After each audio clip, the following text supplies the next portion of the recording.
Đã có video về skill Uluru Fury ở màn đêm, thì không lẽ ta lại không có skill ở map bình thường? Thì hôm nay mình sẽ review qua skill Uluru ở map bình thường nhé.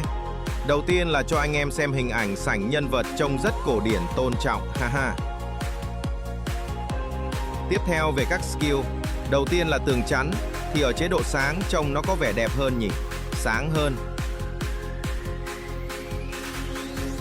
Tiếp theo là lựu đạn lửa, không biết sao chứ mình thấy quả lửa này nó rộng hơn hay sao ấy, với nhìn trông đam to hơn.